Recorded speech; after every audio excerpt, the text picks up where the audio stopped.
ہمارے حضرت فرمایا کرتے تھے کہ حضرت محمد بن احمد سروسی رحمۃ اللہ علیہ یہ امام الائمہ ہیں اپنے وقت، بڑے اماموں میں سے ایک ہیں، اور جس وقت میں یہ امام تھے تو جتنے امام تھے ان کے اوپر بھی امام تھے، مطلب اتنا راسخ علم ہے۔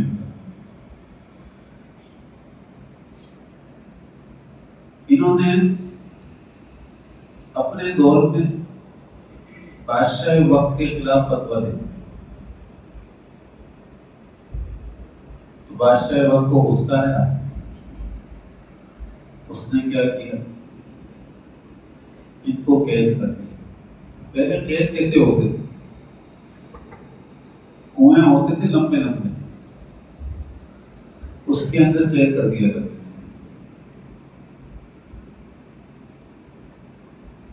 بادشاہ وقت نے ان کو اس کنویں کے اندر قید کر دیا۔ اب ان کے شاگرد کنویں کی منڈیر پر آ کر بیٹھا کرتے تھے، اور انہوں نے اپنے شاگردوں کو ایک کتاب لکھوائی جس کا نام ہے المبسوط۔ کیا نام ہے؟ المبسوط، پین پہ سین واو قا، پین پا سین واو قا، المبسوط یہ کتاب کا نام ہے۔ اور اس کتاب کی 30 جلدیں، 30 کی 30 جلدیں انہوں نے یہاں کنویں کے اندر جو قید خانہ ہے وہاں سے لکھوائی، اور ساری کتابیں، ساری جلدیں عربی میں ہیں، آج تک اس کا اردو ترجمہ بھی نہیں ہوا، ایسی کتاب۔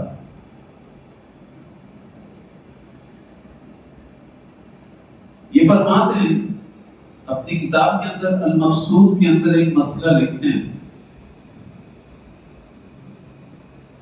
یہ فرماتے ہیں کہ امام ابو یوسف رحمۃ اللہ علیہ یہ بڑے فقیہ ہیں، امام ابو حنیفہ رحمۃ اللہ علیہ کے شاگرد ہیں،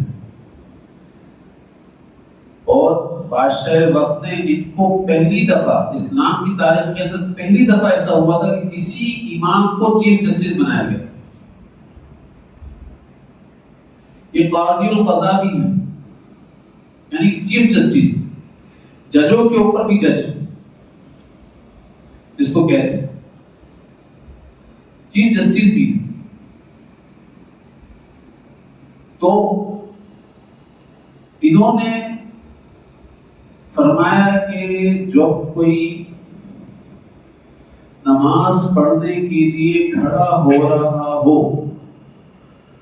تو وہ یہ دعا پڑھ لے، انی وجہت وجہی للذی فطر السماوات والارض حنیفا وما انا من المشرکین۔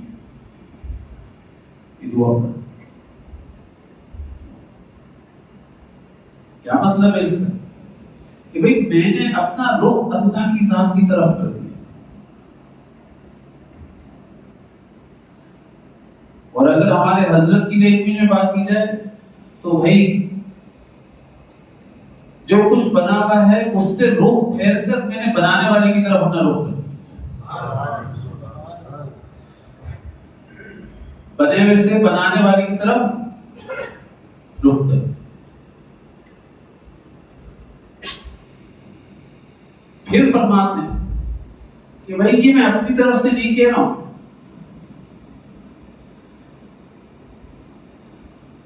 ان النبی صلی اللہ علیہ وآلہ وسلم کان یقول عند افتتاح الصلاۃ، میں اپنی طرف سے نہیں کہہ رہا ہوں، حضور اکرم صلی اللہ علیہ وآلہ وسلم نماز شروع کرنے کے وقت، ابتدا کے وقت، نماز کا افتتاح کرنے سے پہلے آپ صلی اللہ علیہ وسلم یہ پڑھا کرتے تھے انی وجہت وجہی للذی فطر السماوات والبرع حنیفا وما انا من المشرکین. تو اگر کوئی نماز شروع کرنے سے پہلے یا اس وقت یہ پڑھ رہا ہے تو وہ عین سنت پر عمل کر رہا ہے. یہ سنت ہے. دیکھو ضروری نہیں ہے، سنت موقتہ نہیں ہے، تاکیدی سنت نہیں ہے، لیکن سنت ہے. تو ہم نے کیا کرنا ہے؟ اب سب اس دعا کو یاد رکھیں گے. ہم لوگ تو نماز شروع کرتے وقت آتے ہیں اللہ اکبر بس، کیونکہ ہم نے اپنے رخ کو بنے ہوئے سے پھیرنا ہی نہیں ہوگا. ہم نے اپنے رخ کو بنے ہوئے سے بنانے والے کی طرف کرنا ہی نہیں ہوگا. پوری نماز کائنات کے نقشوں کے اوپر چل رہی ہوگی. کسی کی دکان ہے تو دکانوں کے اوپر چل رہی ہوگی، کسی کی پراپرٹی تو پراپرٹی کے اوپر چل رہی ہوگی، کسی کی تجارت تو تجارت کے اوپر چل رہی ہوگی، کسی کا کچھ. پوری نماز کائنات کے نقشے کے اوپر، خالق کے کائنات کے اوپر ہوتا ہی نہیں رو. تو یہ دعا بتا رہی ہے کہ جو شخص اس دعا کو پڑھ لے گا، یعنی سنت کے اوپر عمل کر لے گا، اللہ تعالیٰ کی ذات نماز کے اندر اس کے رخ کو اپنی طرف لگا کر رکھے گی. یہ سنت کا نور ہے. یہ سنت کا نور ہے. اور اس کی نماز کامل نماز بنے گی، کامل، ناقص نماز نہیں رہے گی. دوسری سنت کیا ہے نماز کے اندر؟ کہ جب بندہ اللہ اکبر کہہ رہا ہو، تکبیر تحریمہ، تو بھئی ہاتھ کیسے اٹھانے؟ ہاتھ کیسے اٹھانے؟ اس کا رخ کیسا ہونا چاہیے؟ تو ہاتھ اٹھاتے وقت آپ یاد نہیں، کانوں کی اس کو ٹچ کرنا ہے، اور ٹچ کرنے کے بعد ہاتھوں کا رخ بالکل سیدھا ہونا چاہیے. ہتھیلیوں کا رخ قبلے کی طرف ہونا چاہیے، انگلیوں کا رخ بھی قبلے کی طرف ہونا چاہیے. یہ انگلیاں ہلکی سی تھوڑی سی کھلی ہوئی ہوں، ایسے نہ، ایسے نہ، ایسے کرنا سنت کے خلاف ہے. ہلکا کھلا ہونا سنت ہے، یاد رکھنا. تو لہذا ایک تو سنت کا رخ یہ، اور دوسرا سنت کا کی حکمت کیا ہے؟ یہی فرماتے ہیں امام سبکسی رحمۃ اللہ علیہ فرماتے ہیں اپنے کتاب المبسوط کے اندر، یہی فرماتے کہ بھائی اگر کوئی نابینا ہے تو امام جب اللہ اکبر کہے گا تکبیر تحریمہ، تو اس کی آواز سے اس نابینے کو پتہ چل جائے گا کہ بھائی اب امام نماز شروع کر دی ہے. اور اگر کوئی گونگا ہوگا لیکن نابینا نہیں ہے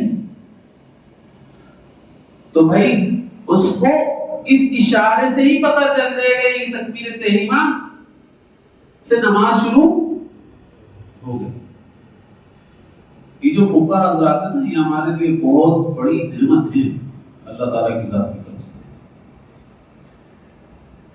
ایسے ہی نہیں، دیکھو کسی ایک حدیث کی روشنی کے اندر فیصلہ نہیں کرتے یہ فقہا حضرات، یہ ذہن میں رکھیں. کسی ایک حدیث کی روشنی میں فیصلہ نہیں کرتے، بلکہ حضور صلی اللہ علیہ وسلم کی 23 سالہ زندگی ان کے سامنے ہوتی ہے، اس کا نچوڑ نکال کر پہلے اور آپ کے سامنے رکھتے ہیں.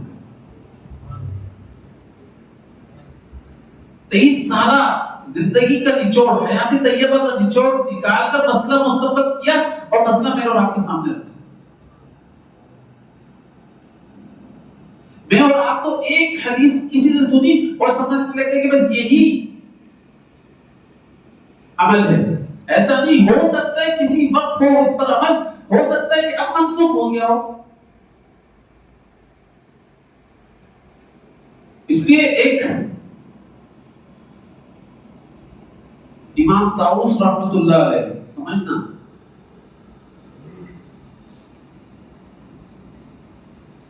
اور یہ کون ہے؟ جس کے بارے میں فقہا حضرات فرماتے ہیں، جس کے بارے میں محدث حضرات فرماتے ہیں کان راسخ فی العلم والعمل، یہ ان کی رائے ہے فقہا حضرات کی، علماء محدثین کی، علماء مفسرین کی، کہ بھائی یہ اپنے وقت کے اندر ایسے تھے کہ علم میں بھی بہت بڑے ہوئے تھے اور عمل میں بھی بہت بڑے ہوئے تھے، عمل کے بھی تاج تھے، علم کے بھی تاج تھے، ایسے تھے، لیکن ایک مسئلہ ان تک نہیں پہنچا، ایک مسئلہ نہیں جان سکی،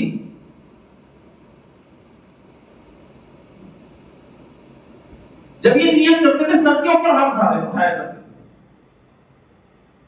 اور یوں آسمان کی طرف ان کی نگاہ ہوتی، حالانکہ حضور صلی اللہ علیہ وسلم کی حدیث صحیح سند کے ساتھ موجود ہے، جب ایک شخص نے ایسا کیا تو آپ صلی اللہ علیہ وسلم نے منع کیا، یہ کیا کر رہے ہو تم؟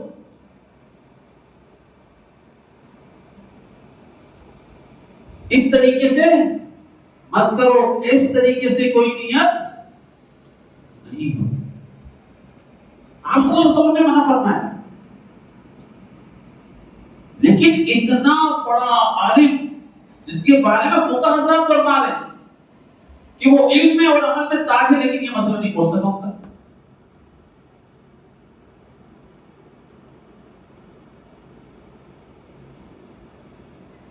تو بھائی جب سنت کیا ہے، جب میں اور آپ نیت باندھ رہے ہوں، سر کو جھکانا نہیں، سر کو نہیں جھکا،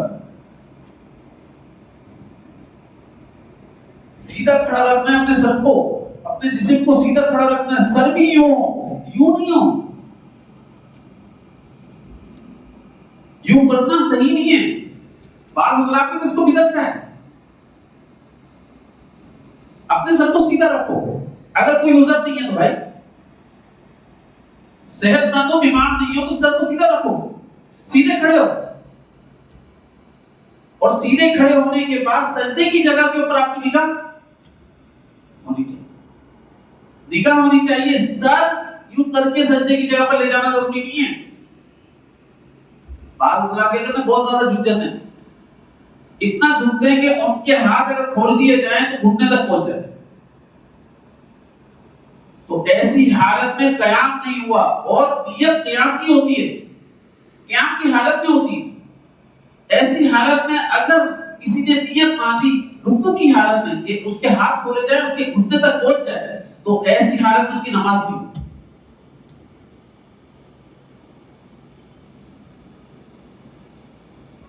نماز نہیں ہوگی، اس لیے ہم نے کیا کرنا ہے،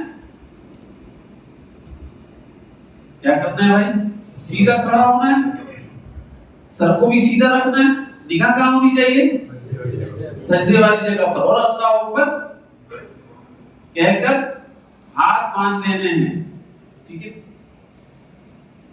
یہ جو ہاتھ باندھنے کا طریقہ ہے یہ کیا ہے، میں نے کہا نا فقہا حضرات کے بعد 23 سالہ زندگی کا حیات طیبہ کا نچوڑ ہوتا، اس کے تحت وہ مسئلہ مستنبط کرتے مجھے اور آپ کو دے کر چلے جاتے ہیں، بہت محنت کی بھی ہوتی، کیا ہے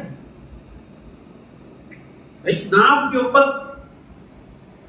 ہاتھ باندھنا، یہ 3 انگلیاں جو ہے نا یہ آپ کی ہتھیلی اس پر ہونی چاہیے، مش کے اوپر اس ہاتھ کی، ٹھیک ہے نا، اور یہ 3 انگلیاں ایسی ہونی چاہیے،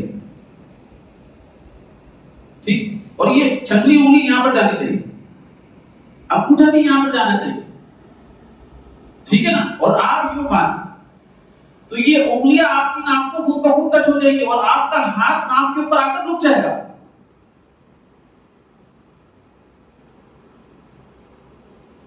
میں آپ کو صحیح بتا رہا ہوں یہ بات، پھر پاؤں کی جو انگلیاں ہیں وہ کیسی کھلی ہونی چاہیے، 4 انگل کا فاصلہ ہونا چاہیے، 4 انگل ایسے، کوئی یوں کھول لیتا ہے، کوئی کچھ زیادہ ہی کھول لیتا ہے.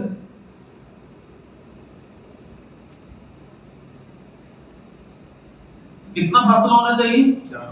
4 انگل کا فاصلہ ہونا چاہیے. یہ پاؤں کا رخ ایسے ہونا چاہیے, ایسے, یوں نہیں ہونا چاہیے. بعض لوگ پاؤں یوں کر کے کھڑے کرتے ہیں, یوں کر کے کھڑے ہوتے ہیں. ایسے پاؤں کا رخ نہیں ہونا چاہیے, ایسے. یہ سنت کے خلاف ہے. آپ کی انگلیوں کا رخ قبلے کی طرف ہونا چاہیے, پاؤں کی انگلیوں کا رخ بھی.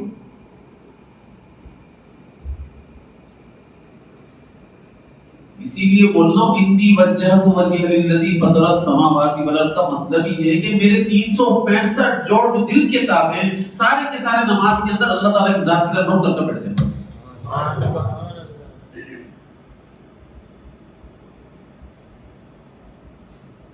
اگر 4 انگل کا فاصلہ رکھ کر آپ انگلیوں کے درمیان میں نماز پڑھ رہے ہیں, علماء حضرات فرماتے ہیں کہ اس سے خشوع زیادہ عطا ہوتا ہے. آپ کی نماز میں خشوع زیادہ آئے گا. آپ کی نماز دوری والی نماز نہیں ہوگی, حضوری والی نماز ہوگی. دوری والی نماز کا مطلب کیا ہے کہ اللہ سے جو نماز آپ کو دور کر رہی ہے. ایک نماز ایسی بھی ہوتی ہے جو آپ کو اللہ سے دور کر رہی ہوتی ہے, اور ایک نماز ایسی ہوتی ہے جو اللہ کے قریب کر رہی ہوتی ہے. تو میں بتا رہا ہوں آپ کو, یہ نماز آپ کی حضوری والی نماز ہوگی, دوری والی نماز نہیں.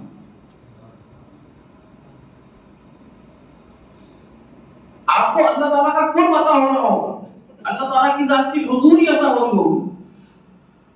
جس عمل کو جس اعضاء سے کر رہے ہوگے, ہر اعضاء آپ کا دیکھ لیجئے گا اللہ کا قرب اس اعضاء کو عطا ہو رہا ہوگا. اور نماز کی جب فارغ ہوں گے سارے اعضاء سے اللہ تعالیٰ وہی اعمال صادر کروائے گے جس سے اللہ راضی ہو. ایسا کوئی عمل آپ کے کسی اعضاء سے صادر نہیں ہوگا جس سے اللہ ناراض ہو. ایسا کوئی عمل. تو نماز حضوری والی پڑھنی ہے یا دوری والی پڑھنی ہے بھائی؟ پھر ایک اور مسئلہ یاد رکھنا. وہ مسئلہ کیا ہے کہ نمازی کے آگے سے لوگ گزر جاتے ہیں. بعض اوقات کیا ہوتا ہے کہ بعض اوقات پیچھے نماز پڑھ رہا ہوتا ہے شخص اور آگے بندہ بھی نماز پڑھ رہا ہوتا ہے, سلام پھیر کر فارغ ہو جاتا ہے, وہ دیکھتا ہے پیچھے کہ کوئی نماز پڑھ رہا ہے تو وہ نکلنا نہیں ہوگا. حالانکہ اٹھ کر چلے جانے سے نمازی کے آگے سے گزرنا نہیں کہلاتا. نمازی کے آگے سے گزرنا کہلاتا ہے ایک مونڈے سے لے کر دوسرے مونڈے کو کراس کرنا. اس کو کیا کہتے ہیں؟ نمازی کے آگے سے گزرنا کہتے ہیں. تو بعض لوگ کیا کر رہے ہوتے ہیں, وہ پیچھے دیکھ رہے یار اور مشکل میں, یار اس کو بھی میرے پیچھے نماز پڑھنے کی کیا ضرورت پڑی تھی, یار دیکھ رہا ہے میں آگے نماز پڑھ رہا ہوں, میرا راستہ روک کر کھڑا ہو گیا. بس پریشان کرتے ہیں لوگ, عجیب عجیب خیال دل میں آ رہے ہوتے ہیں. سمجھے؟ تمہیں خیال دل میں مت لاؤ, نکل جاؤ. ٹھیک ہے نا, شریعت کے لیے نکلو.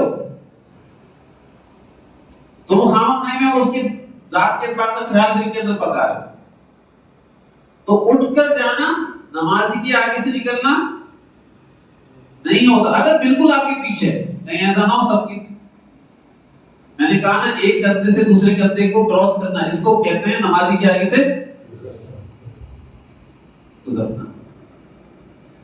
اور نمازی کے آگے سے گزرنا اتنا سخت گناہ ہے کہ اللہ کے نبی صلی اللہ علیہ وسلم فرماتے ہیں اگر اس کو پتا چل جائے کہ نمازی کے آگے سے گزرنے کے اندر کتنا بڑا عذاب ہے, یہ 40 سال تک رک کر انتظار کرے. 40 سال تک رک کر انتظار کرے. بات سمجھ میں آئی؟ 40 سال معمولی نہیں, 40 سال تک رک کر انتظار کرے. یہ جو اہل عراق تھے نا, انہوں نے ایک فتویٰ لگایا تھا.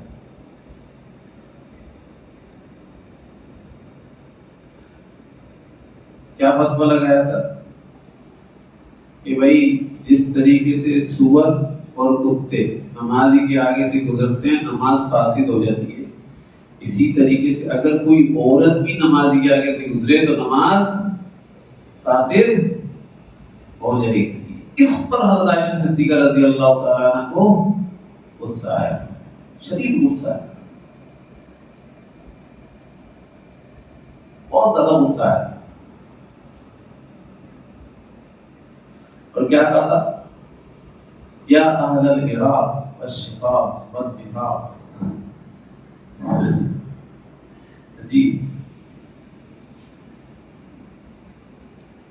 عجیب جملے کہ اے اہل عراق شقاوت سے بھرپور نفاق سے بھرپور لوگوں سنو،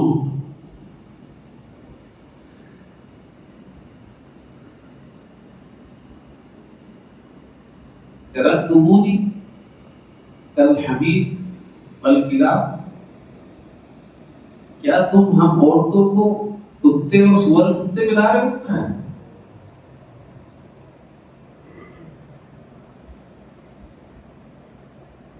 کتے اور سور سے ملا رہا ہوں؟ اور سے سنو، جب میں حضور صلی اللہ علیہ وسلم میرے پاس آیا کرتے تھے میرے حجرے میں، تو حجرہ چھوٹا ہونے کی وجہ سے حضور صلی اللہ علیہ وسلم جب تہجد کی نماز پڑھا کرتے تھے اس حجرے میں،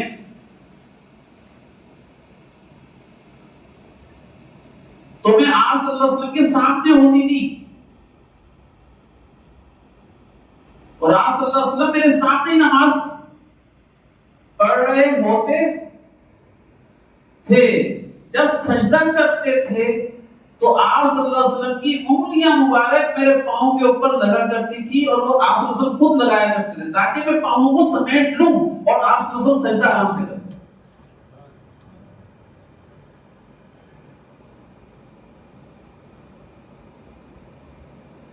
بھائی ایسا کوئی مسئلہ نہیں ہے، ورنہ تو حرم کے اندر سارے لوگوں کی نماز ختم ہوتی چلی جائے۔ سمجھ میں آ رہی ہے میری بات؟ ایک اور چیز ہے، آج سنتوں کے اوپر بات کر رہے ہیں تو سنتوں کی تھوڑی سی چیزیں بتائی جا رہی ہیں۔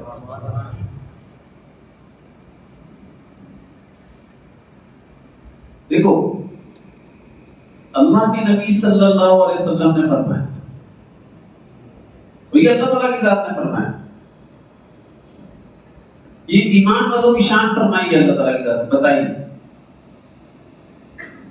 کیا بات کہ بھئی ایمان والے وہ ہیں جب ان کو کوئی تکلیف آ جاتی ہے، مصیبت آ جاتی ہے تو یہ کیا کہتے ہیں؟ انا للہ و انا الیہ راجعون۔ اس بات کو یاد رکھنا، انا للہ و انا الیہ راجعون کسی اور نبی کو عطا نہیں ہوا، یہ وہ خزانہ ہے۔ جب ایمان والا انا للہ و انا الیہ راجعون پڑھتا ہے اپنے ساتھ اللہ کی معیت کو لے لیتا ہے۔ حضرت فرمایا اس کے ساتھ اللہ کی معیت ہو جاتی ہے، کہ کسی اور نبی کو اللہ تعالیٰ کی ذات نے یہ دعا عطا نہیں فرمائی ہے، یہ اسی امت کو عطا فرمائی اور آپ صلی اللہ علیہ وسلم کی ذات کو عطا فرمائی۔ اور آپ صلی اللہ علیہ وسلم فرما رہے ہیں کہ اگر کسی اور نبی کو عطا فرمایا جا رہا ہوتا تو سب سے زیادہ پڑھنے کا حق اس دعا کا حضرت یعقوب علیہ السلام تھا۔ جب یوسف علیہ السلام کو ان کے بھائیوں نے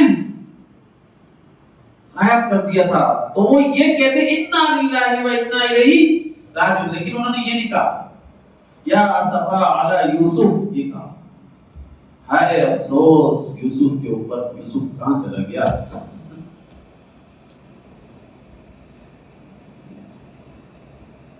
یہ دعا تو انا للہ و انا الیہ راجعون کس کی فضیلت ہے؟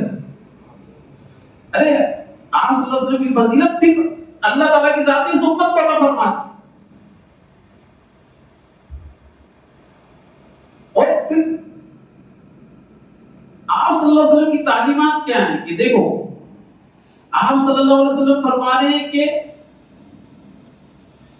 جب تمہیں کوئی کانٹا چبھے، 4 موقعوں کے اوپر یہ پڑھنا ہے، جب تمہیں کوئی کانٹا چبھے تو کیا کرنا ہے؟ انا للہ و انا الیہ راجعون۔ جب تمہیں کوئی کانٹا چبھے، اب کوئی بولے مچھلی کا کانٹا ہی کیا؟ ارے کانٹے بہت سارے ہوتے ہیں، مچھلی کے کانٹے نہیں ہوتے۔ اگر آپ جب پھول بن کر چل رہے ہو تو یاد رکھنا پھول کے اوپر کانٹے بھی ہوتے ہیں، بعض کانٹے وہ ہوتے ہیں جو پھولوں کی حفاظت کر رہے ہوتے ہیں، اور بعض کانٹے وہ ہوتے ہیں جو پورے باغ کو خراب کر رہے ہوتے ہیں، اس لیے باغبان ان کانٹوں کو نکالتا ہے اپنے باغ سے۔ جو اخلاق کی بیس کے اوپر لوگ چل رہے ہوتے ہیں ان کے اوپر نا کانٹوں کی طرح وہ وار کر رہے ہوتے ہیں۔ جب کسی کی کوئی بات پہنچے، کسی کی کوئی غیبت پہنچے، یار اس نے تمہاری غیبت کر دی، اس نے تمہاری کوئی برائی کر دی، اس نے دیکھو لوگوں کے سامنے تمہیں ذلیل کر دیا، رسوا کر دیا، تو آپ کیا کرو گے بھائی؟ انا للہ و انا الیہ راجعون۔ ایک تو یہ، اور اگر کوئی کانٹا چبھ جائے تو اس میں کیا پڑھنا ہے؟ انا للہ و انا الیہ راجعون۔ جب آپ یہ پڑھو گے یقین جانو اس دعا کے پڑھتے اللہ آپ کے ساتھ ہوگا۔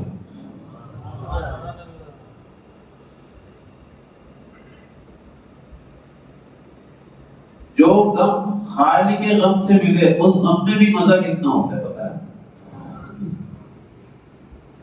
جو غم کا خالق ہے وہی آپ کو غم عطا کر دے، اور آپ کو پتا ہو یہ غم کے خالق نے مجھے غم عطا کیا ہے تو اس غم کے اندر بھی کتنا مزہ ہو۔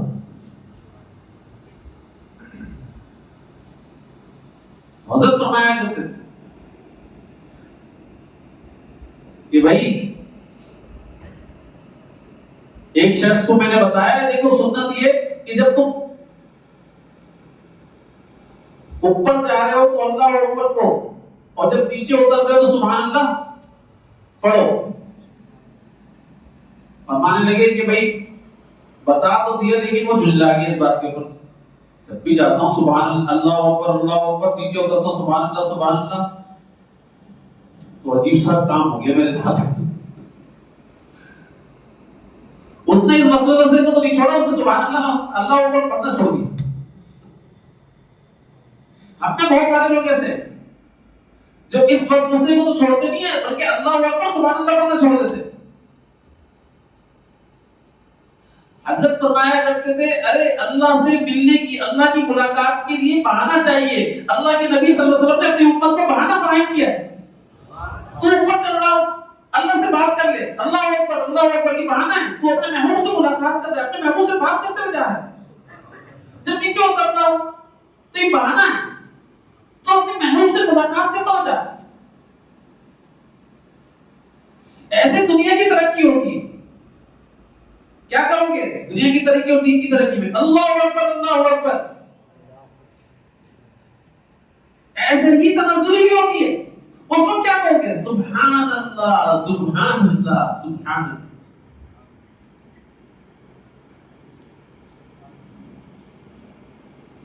تو وہی جو تکلیفیں آ رہی ہیں، جتنی پریشانیاں آ رہی ہیں دنیا کے اندر آ رہی ہیں، اگر ترقی ہو رہی ہے تو آپ بولو اللہ اکبر اللہ اکبر، اللہ تو ہی سب سے بڑا ہے۔ یہ ترقی کچھ حیثیت نہیں رکھتی، ترقی کوئی حیثیت نہیں۔ یہ سنت بتا رہا ہوں میں آپ کو، کتنا آسان کر دیا میرا اور آپ کا دین۔ اور جب کبھی نیچے کی طرف آ رہے ہو، کبھی کوئی نقصان ہو رہا ہو، پریشان ہو رہے ہو، تو کیا کہو گے؟ سبحان اللہ سبحان اللہ۔ دیکھو اللہ تعالیٰ کی ذات نے قرآن شریف کے اندر ایک آیت نازل کی ہے، فَأَكْرَمَهُ وَنَعَّمَهُ فَيَقُولُ رَبِّي أَكْرَمَنِ۔ اللہ تعالیٰ اکرام بھی کرتا ہے اپنے بندے کا اور نعمتیں بھی عطا کرتا ہے. جب اکرام کر رہا ہوتا ہے، نعمتیں عطا کر رہا ہوتا ہے اللہ تعالیٰ، تو بندہ کیا کہتا ہے؟ فَيَقُولُ رَبِّي اکرمن، کہتا ہے میرے رب نے میرا اکرام کیا. اکرام کیا ہے. آپ کو پتہ ہے یہ آیت کس کے بارے میں نازل ہوئی ہے؟ یہ آیت مجرمین کے بارے میں نازل ہوئی ہے. یہ مجرمین کا قول ہے.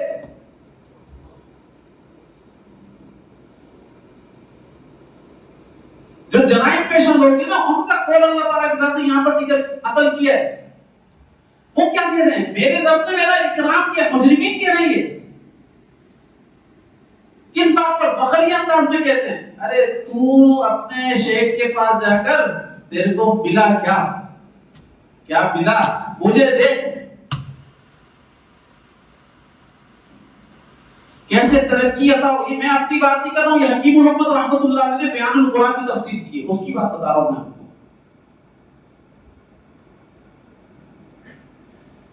یہ مجرمین کہہ رہے ہو ارے مجھے دیکھ میں کیسا ترقی کر رہا ہوں، کیسا مجھے مل رہا ہے. اور وہ فخری انداز میں بیان کر رہے ہوتے ہیں. تو نے اپنے شیخ کے پاس جا کر کیا کہ یاد رکھنا، شیخ کے پاس جا کر دنیا آپ کے اندر سے ختم ہوگی، کم ہوگی، آخرت آپ کی بڑھے گی، دین آپ کا بڑھے گا. اس کو ہی شیخ کہتے ہیں، ورنہ کوئی شیخ نہیں. یہ بھی یاد رکھ لینا.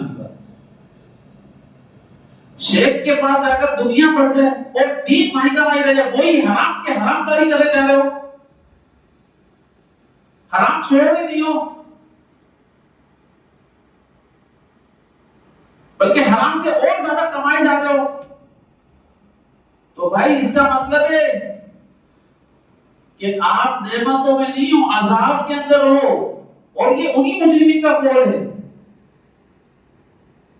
کہ ان کو پتہ نہیں کہاں سے کمانا ہے، کیسے کمانا ہے، بس ان کو یہ پتہ ہے ہمارے پاس آ رہا ہے، اور یہ اس آنے کو اللہ تعالیٰ کی ذات کی طرف سے اکرام سمجھ رہے ہیں. یہ اکرام دی اللہ تعالیٰ کی ذات کی طرف سے.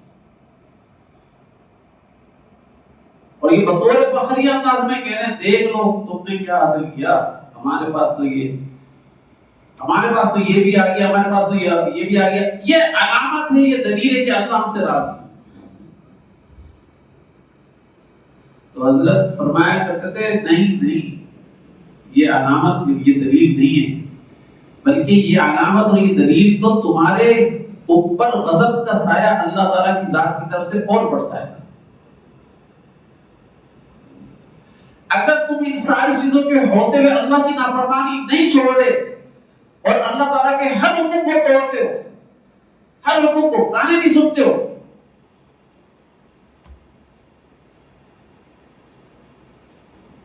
سنتیں بھی توڑتے ہو، اللہ کے نبی صلی اللہ علیہ وسلم کو تکلیف پہنچاتے ہو، ایذا پہنچاتے ہو ان کی سنتوں کو پامال کر کے. اب چاہے تمہارے پاس 10 بنگلے ہو، 20 بنگلے ہو، 10 گاڑیاں ہو، 20 گاڑیاں ہو، 10,000 ارب ہو یا 30,000 ارب ہو، کوئی پرواہ نہیں. اللہ تعالیٰ کی ذات کا عذاب تم پر مسلط ہوا ہے، نازل ہو رہا ہے. اللہ کی نافرمانی میں زندگی گزار، فرما برداری میں زندگی نہیں گزار. اس کو کیا کہتے ہیں؟ اس کو استدراج کہتے ہیں. اس کو کیا کہتے ہیں؟ استدراج کہتے ہیں. سنستدرجهم من حيث لا يعلمون واملي لهم ان كيدي متين.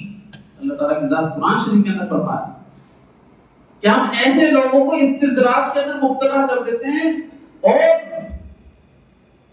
ان کے کیے گئے کاموں کو ان کے سامنے مزین کر کے پیش کر رہے ہوتے ہیں، اور یہ ایسے اس میں لگ جاتے ہیں، یہ سمجھ رہے ہوتے ہیں کہ اللہ آپ ہم سے راضی ہیں، اسی میں بھی لگے ہوتے ہیں. ان کو جب میں گھیرتا ہوں تو ان کو پتہ بھی نہیں چلتا.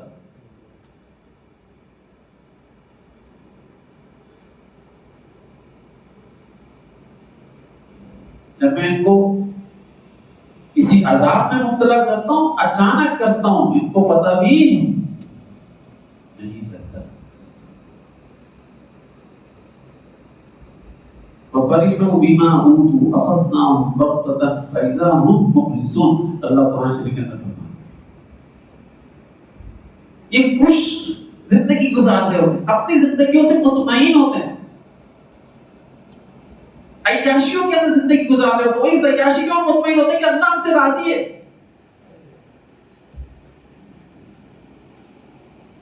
اللہ قرآن شریف کے اندر فرمایا ان کی خوشیاں بتا رہی ہوتی ہیں کہ یہ سمجھنے کہ میں ان سے راضی نہیں، میں ان سے راضی نہیں ہوتا. ایک دم میرے عذاب کا کوڑا برستا ہے ان کے اوپر، ان کو پتہ بھی نہیں چلتا.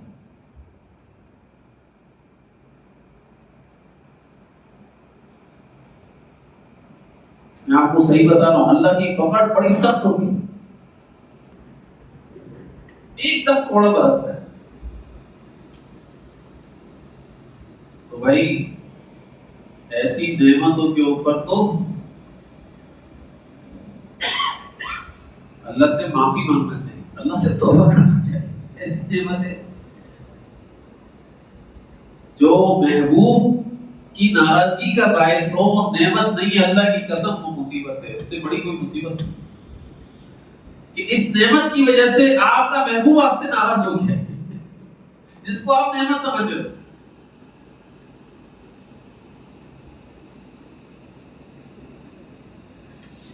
تو ایسے ہی اللہ تعالیٰ کی ذات نے ہم لوگوں کو جو دعا دی ہے نا، انا للہ و انا الیہ راجعون، کہ بھائی یہ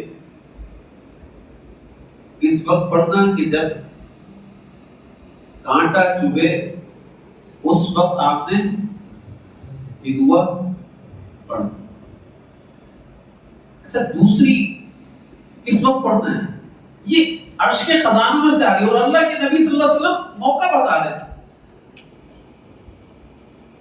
یہ کسی کو بھی نہیں آتا ہوئی. دوسری کس وقت پڑھنا ہے؟ جب مچھر آپ کو کاٹے. اللہ کے نبی صلی اللہ علیہ وسلم فرمایا جب مچھر آپ کو کاٹے انا للہ و انا الیہ راجعون پڑھو. تو آپ سوچو تو صحیح، بعض لوگ بھی مچھر کی طرح ہوتے ہیں بھائی، کاٹ کر چلے جاتے پتہ ہی نہیں چل رہا ہوتا، بس بدنہ مچل رہا ہوتا ہے. سمجھ گئے؟ بہت ساری باتیں ایسی سننے کو مل جاتی جس سے تقریب ہو رہی، کہاں سے کس نے کی، یہ مچھر کی طرح کاٹ کر چلے گئے پتہ ہی نہیں چل رہا کس نے کی.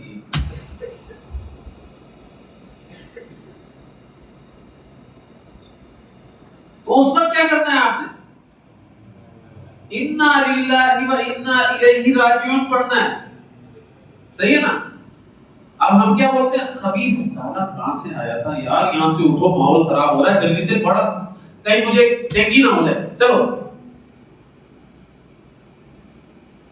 تو بھائی اس مچھر سے تو ڈینگی ہو جائے گا آپ کو، لیکن وہ جو لوگ جن کا پتہ نہیں چل رہا مچھر کی طرح ہوتے ہیں، وہ جب کاٹتے ہیں اس وقت آپ کو کیا ہو رہا ہوتا ہے؟ اس وقت آپ کو کینے کا ڈینگی ہو رہا ہوتا ہے، اس وقت آپ کو موگس کا ڈینگی ہو رہا ہوتا ہے، اس وقت آپ کو دیمک کا ڈینگی ہو رہا ہوتا ہے. بھائی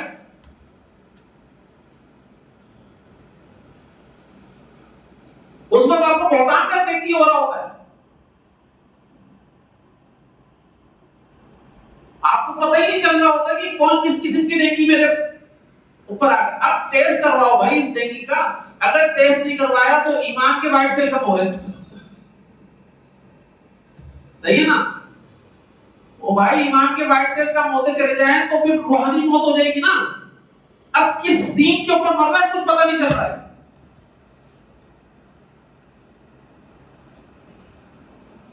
ٹھیک ہے نا؟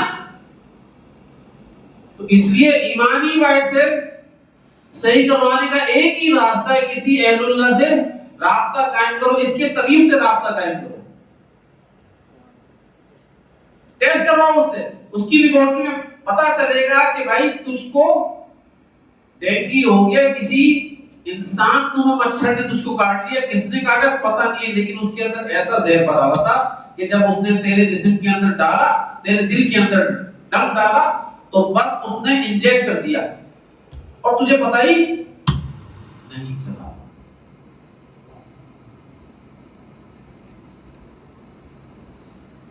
یہ ایمانی ڈینگی ہو گیا. اب اس ایمانی ڈینگی کا علاج کیا ہے؟ وائٹ سیل کا بڑھوانا نا، یہاں تو ہے پپیتا لے کر آ جاؤ بھائی، پپیتا کے پتے تو کوٹو ڈالو پیو چلو بھائی وائٹ سیل پڑھ جائیں گے، کچھ اور نسخے بھی چل رہے ہوتے ہیں. لیکن بھائی ایمانی وائٹ سیل کیسے بڑھتے ہیں؟ میں نے بتایا ایمانی وائٹ سیل بڑھانے کا ایک ہی طریقہ ہے، وہ ہے کہ اپنے شیخ کی صحبت میں جا کر بیٹھ جاؤ. یقین جانو آپ کا ایمانی ڈینگی ختم ہونا شروع ہو جائے گا. ڈینگی ختم ہونا شروع ہو، اس کی روح کی طاقت سے آپ کی روحانی طاقت بڑھنا شروع ہو جائے گی.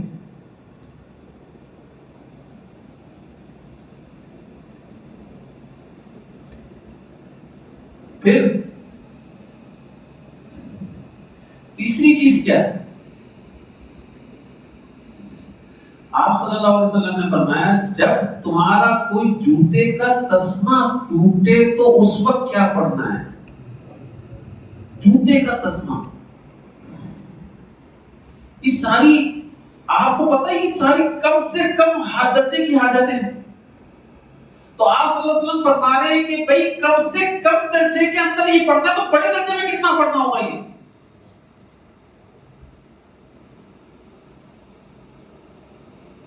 جوتے کا تسمہ انا للہ و انا الیہ راجعون پڑھتا ہے. جوتے کا تسمہ ٹوٹ جائے.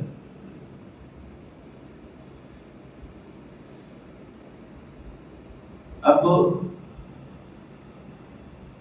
جوتے کے تسمے سے کیا مراد ہوتا ہے؟ یہ تو ایک حدیث کے الفاظ ہیں، ان کو چھیڑے بغیر بات کر رہا ہوں، اپنی رائے سے کوئی تشریح کرنا نہیں چاہتا، لیکن لطائف بھی پیش کرتے چاہیے.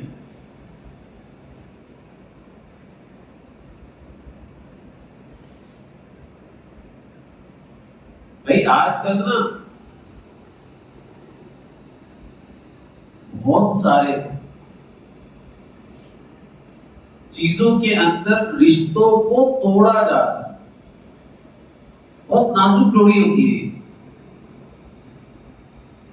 سمجھ، جوتا بھی نازک ہی ہوتا ہے.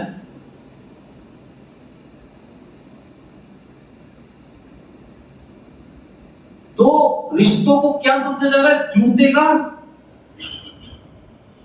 ایک تو جوتے کی نوک سمجھا جا رہا ہے، ٹھیک ہے نا، اور جوتے کی نوک سمجھ کر اس کو کیا کیا جا رہا ہے؟ پامال کیا جا رہا ہے، اس کو توڑا بھی جا رہا ہے. تو بھائی اس وقت بھی کیا پڑھنا ہے؟ انا للہ و انا الیہ راجعون. یقین جانو اللہ آپ کے ساتھ ہو گئے. چوتھی چیز کیا ہے؟ چوتھی چیز ہے کہ جب کوئی چراغ بجھ جائے اس وقت آپ انا للہ و انا الیہ راجعون پڑھو. آج کل لوڈ شیڈنگ ہو رہی نہیں، تو لوڈ شیڈنگ جب ہو تو اس کا مطلب کیا ہے کہ بھائی لائٹ چلی گئی، اب ہم نے کیا پڑھنا ہے؟ یا بولو کہ اے سی والے سارے تیرے اے سی کی تیسی، بہت بے غیرت. سارے کے اے سی والوں کی جتنی زبان سے آپ نے خاطر مدارت کرنی ہے وہ کر دی. اب آپ کو یاد کرے یار اتنا للہ و انا الیہ راجعون تو پڑھو. تو بھائی کے اے سی والوں کی ایسی کی تیسی کرنے کے بجائے آپ کیا کرو گے؟ یقین جانو جو بجلی کا مالک ہے وہ آپ کے ساتھ ہو گیا. اب آپ کو بجلی کا جو اثر ہونا تھا گرمی کا یا کسی بھی چیز کا، وہ اللہ تعالیٰ کے ساتھ آپ کو ہونے نہیں دیں گے. پڑھ کر تو دیکھو، پڑھ کر تو دیکھو، اللہ کی پڑھائی بیان تو کرو. ایک تو یہ تشریح ہے، اور ایک تشریح کسی کی زندگی کا چراغ بھی گل ہوتا ہے.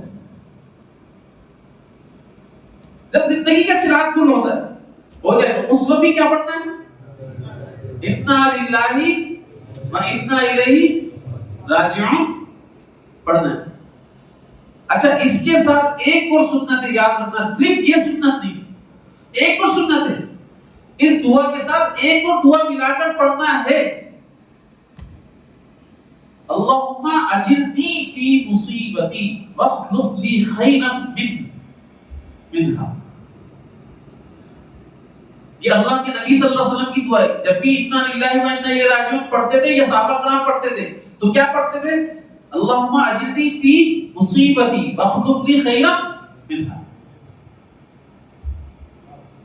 یہ اللہ کے نبی صلی اللہ علیہ وسلم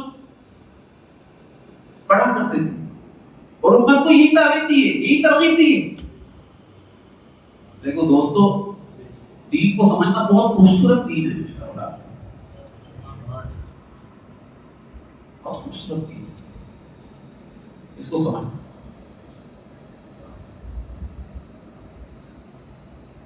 تو اللہ کے نبی صلی اللہ علیہ وسلم نے یہ ترغیب دی ہے کہ بھائی اے اللہ مجھے اجر عطا فرمائیے میری اس مصیبت کے اندر, اور وَخْلُفْ لِي خَيْرًا مِنْهَا, اور اس کا بہترین نعم البدل عطا فرمائیے. بہترین نعم البدل عطا فرمائیے جو اس سے بہتر ہو, اس سے بہتر ہو, اس مصیبت سے کیا ہو.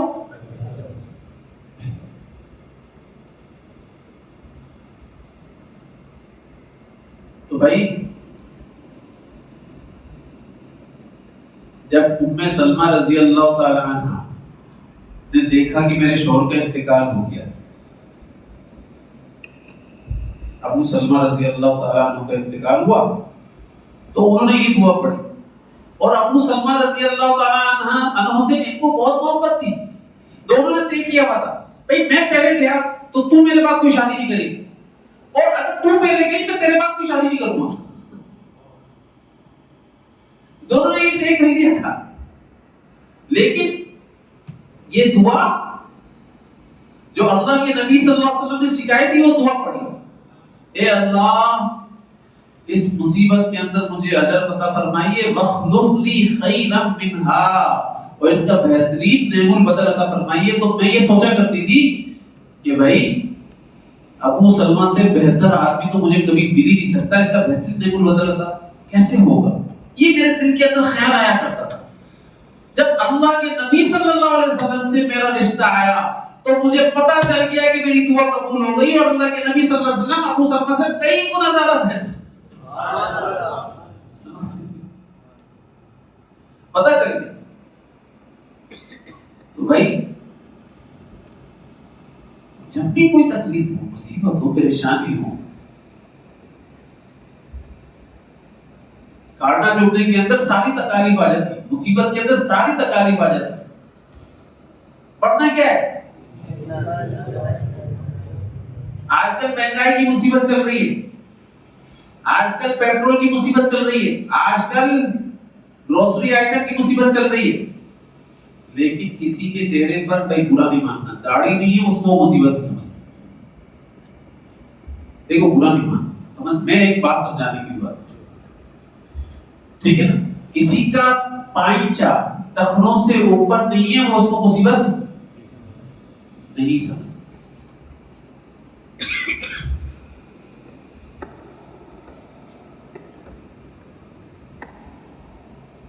میں آپ کو بتا دوں, داڑھی اللہ کے نبی صلی اللہ علیہ وآلہ وسلم کا پاک ہے, پاک.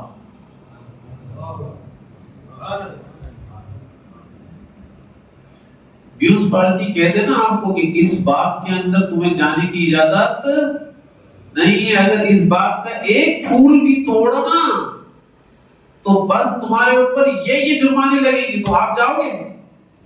آپ بولو گے جرمانہ لگ جائے گا, بھائی کیا کر رہے ہو.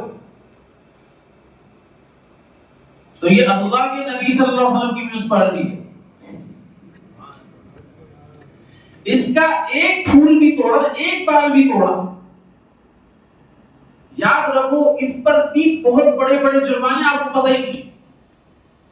جس نے اس کے بالوں کو اجاڑا, اس کے باپ کو, اللہ کے نبی صلی اللہ علیہ وسلم کی میونسپلٹی کو اجاڑا, اس باپ کو اجاڑا, سب سے پہلا عذاب تو یہ ہوتا ہے قبر میں جاتے ہی اس کی مغفرت ختم. قبر میں جاتے ہی اللہ کے نبی صلی اللہ علیہ وسلم نے اس سے منہ پھیر لیا, دیکھیں گے بھی نہیں. شفاعت تو دور کی بات ہے, دیکھیں گے نہیں.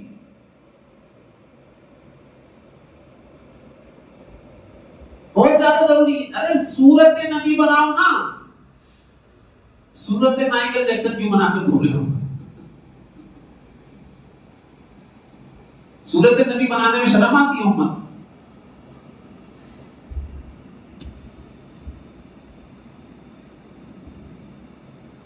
کیا کرو گے بھائی؟ صورت نبی بناؤ. دیکھو کسی کی دل آزاری کرنا مقصد نہیں ہے, مسئلہ بتانا مقصد ہے کسی کو. اور آپ لوگوں نے بھی ایسا سوچنا نہیں ہے. تو کسی مسلمان بھائی, اگر آپ نے سوچا کسی مسلمان بھائی کے بارے میں, یہ اس سے بڑا گناہ ہو گیا. داڑھی رکھنا صرف سنت نہیں ہے, واجب ہے, واجب. کوئی اس کو سنت نہ سمجھے, صرف وہ سنت سے بڑا عمل ہی ہے. سنت بھی ہے, واجب بھی ہے. کتنا زیادہ تاکید آ جاتی ہے اس کے اندر, کتنی زیادہ فضیلت آ جاتی ہے اس کے اندر. اللہ کے نبی صلی اللہ علیہ وسلم کا چہرہ مبارک ہے یہ بھائی. مجھے عطا کیوں کیا گیا؟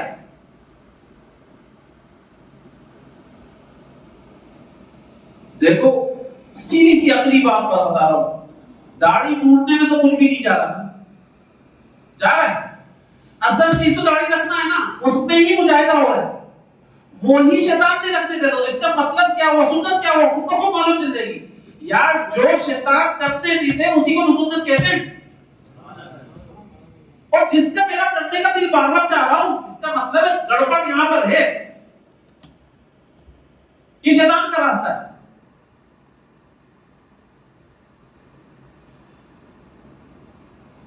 تو بھائی کوشش کریں گے نا سارے.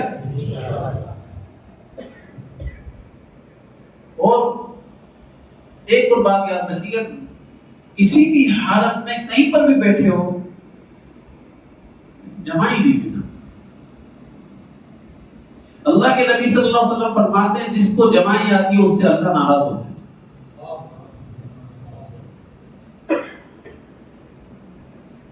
اسی لیے کسی نبی کو کبھی بھی جمائی نہیں آئی, یاد رکھنا اس بات کو. کسی نبی کو کبھی بھی جمائی نہیں آئی.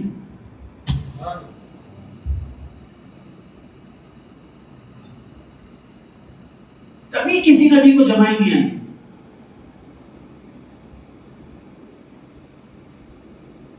تو اگر صحیح طریقے سے امتی بننا ہے نا, تو اللہ کے نبی صلی اللہ علیہ وسلم کی بات کو یاد رکھ لو کہ اگر کوئی جمائی آ رہی ہو تو یہ بات یاد ذہن میں آ جائے کہ میرے نبی کو تو جمائی آئی, اسی وقت جمائی رک جائے گی. اللہ کی قسم یہ کر دیکھ لینا,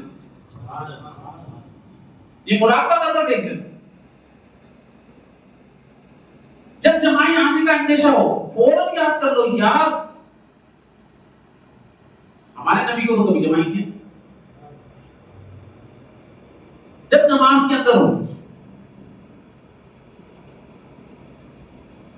تو نماز کی حالت کے اندر جمائی کوشش کرو نہیں آئے, کوشش کرو. اور یہ روک سکتا تھا اس جمائی کو, نہیں روکا تو علامہ شافعی رحمۃ اللہ علیہ فرماتے ہیں اس کی نماز مکروہ ہو جائے گی.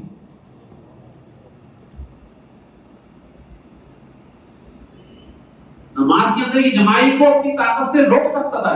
جمائی یاری یوں کر سکتا, لیکن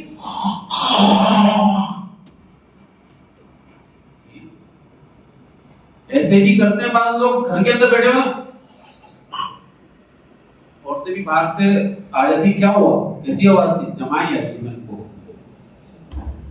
پاگلوں کی طرح جمائی لے دو. تو اللہ کے نبی صلی اللہ علیہ وسلم ایسی جمائی لینے والوں کے بارے میں کیا فرماتے ہیں کہ جب کوئی شخص ایسے کر کے جمائی لیتا ہے, اللہ کے نبی صلی اللہ علیہ وسلم فرما رہے ہیں میں نہیں کہہ رہا ہوں, یہ آواز سے میں نہیں نکال رہا ہوں, یہ اللہ کے نبی صلی اللہ علیہ وسلم نے کرنا بتایا ہے.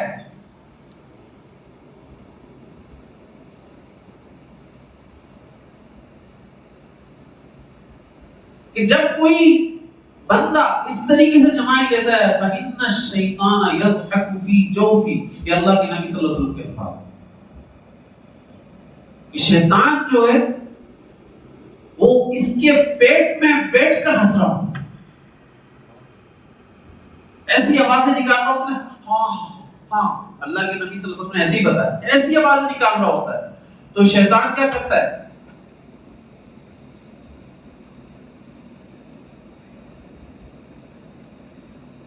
اذا تساءب احدكم فلا يقل ایسے نہیں کہتے، اللہ کے نبی صلی اللہ علیہ وسلم نے فرمایا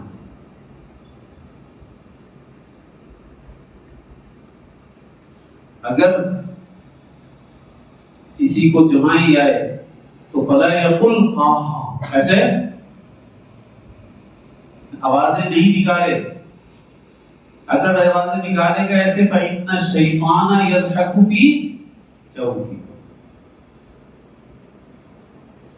اگر ایسے آوازیں نکالے گا تو شیطان کیا کر رہا ہوتا ہے؟ ہنس رہا ہوتا ہے، ہنس رہا ہوتا ہے۔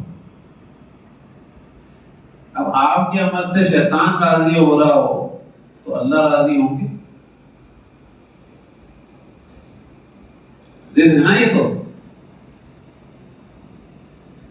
مکروہ کس کو کہتے ہیں؟ مکروہ کہتے ہی ایسے عمل کو ہے ضد المحبوب، جو عمل آپ کی محبوب کی رضا کے خلاف ہو اسی کو مکروہ کہتے ہیں۔ تو نماز کی حالت میں آپ اس کو روک سکتے تھے لیکن نہیں روکا تو آپ نے مکروہ عمل کر لیا۔ اللہ تعالیٰ کی ذات چاہ رہے تھے اس کو روک دوں اور تو نے نہیں روکا، تو محبوب کی رضا کے خلاف کام کر دیا۔ اب یہ نماز کیسی ہوئی آپ کی؟ نماز خراب۔ اور حدیث کے اندر آتا ہے کہ نماز کی حالت کے اندر ریا کا شک پیدا کرنا شیطان کرتا ہے۔ نماز کی حالت میں جمائی کا لانا یہ عمل شیطان کرتا ہے۔ نماز کی حالت میں وسوسے کا پیدا کرنا شیطان کر رہا ہوتا ہے۔ یہ حدیث کے الفاظ بتا دو بھائی، ہم سب لوگوں نے اس سارے اعمال کو روکنا ہے نا، صحیح طریقے سے دین کے اوپر عمل کرنا ہے۔ چھوٹی چھوٹی باتیں سارے دین کا نچوڑ نکالو کہ اتنا خوبصورت دین ہے میرا اور آپ کا، میں آپ کو بتا نہیں سکتا۔ اللہ کے نبی صلی اللہ علیہ وسلم کی سنتوں نے اس دین کو کتنا خوبصورت بنا دیا۔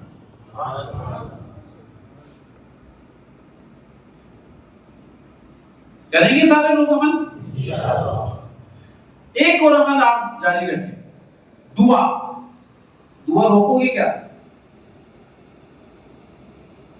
دیکھو نماز سے زیادہ، نفل نماز سے زیادہ ضروری ہے دعا۔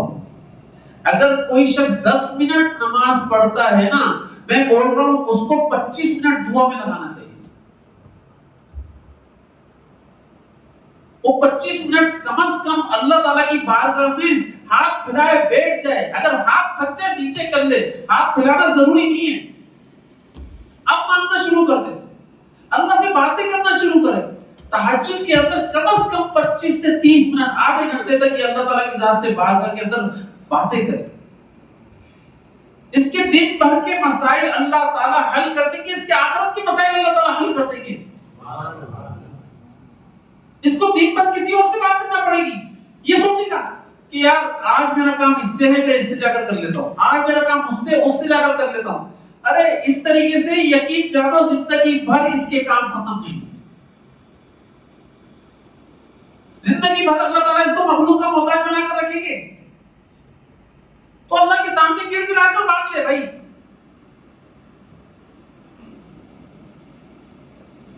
ہم یہاں جنت کی نیشنلٹی کی بات کر رہے ہیں، لوگ کینیڈا کی نیشنلٹی کی بات کر رہے ہیں۔ حضرت ہماروں نے کینیڈا کی نیشنلٹی مل جائے، ارے باؤلے ہو گئے کیا؟ امریکہ کی نیشنلٹی مل جائے، ارے باؤلے ہو گئے کیا؟ مجھ سے کیسی باتیں کرنے آتے ہو؟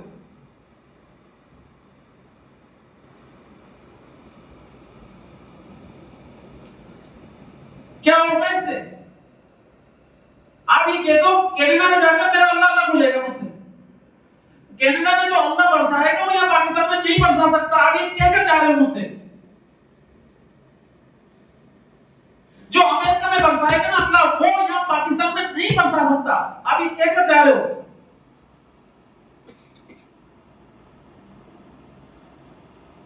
اس کا مطلب کیا ہے؟ اللہ کے اوپر نگاہ نہیں ہے، اللہ کی قسم اللہ کے اوپر نگاہ نہیں ہے۔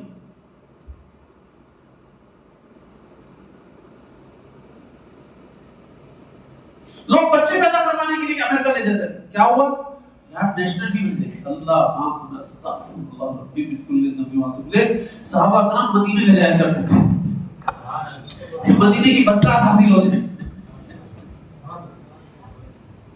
صحابہ کرام اللہ والوں کے پاس لے جایا کرتے تھے کہ ان لوگ اللہ والوں کی برکات حاصل ہو جائے. آج امریکہ کے اندر بچوں کو پیدا کروایا جا رہا ہے، لندن کے اندر بچوں کو پیدا کروایا جا رہا ہے، کینیڈا کے اندر، اور اتنا زیادہ ٹرینڈ ہو گیا. یقین جانو اللہ کے نبی صلی اللہ علیہ وسلم پوچھیں گے ان لوگوں سے، یہ اپنے لیے حجت قائم کر رہے ہیں. میں بتا رہا ہوں، گریبان پکڑ کر پوچھیں گے تیرے کو مدینے سے زیادہ امریکہ اچھا لگ رہا تھا، اس کی نیشنلٹی چاہیے تھی نا، جا اب مدینے کی نیشنلٹی تجھے نہیں ملتی یہاں پر. لے کر دکھا دینا، صحیح بول رہا ہوں میں آپ کو، لے کر دکھا دینا چاہے کتنے بڑے یہاں پر نیک بن جاؤ.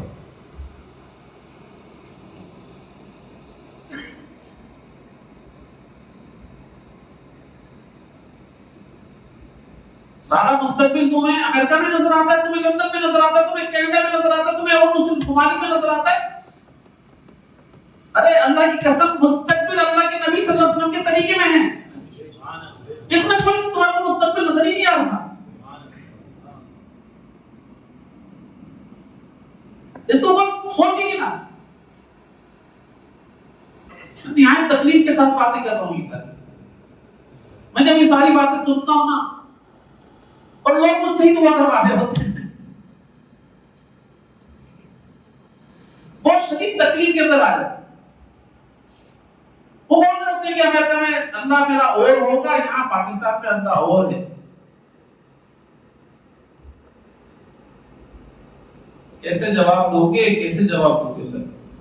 میں بول رہا ہوں آدھے گھنٹے کم از کم اللہ کے سامنے باتیں کرو، اللہ کے سامنے بیٹھو. یہ آدھا گھنٹہ بیٹھ جاؤ، سارے ساتھیوں کو بولو آدھا گھنٹہ صرف اللہ کے سامنے دعا کرو، اللہ سے باتیں کرو. پورے دن اللہ تعالیٰ مخلوق سے بچا کر رکھیں گے، اللہ کی قسم بچا کر رکھیں گے. عادت تو ڈالو اللہ سے بات کرنے کی، ورنہ ہمیشہ پریشان رہو گے.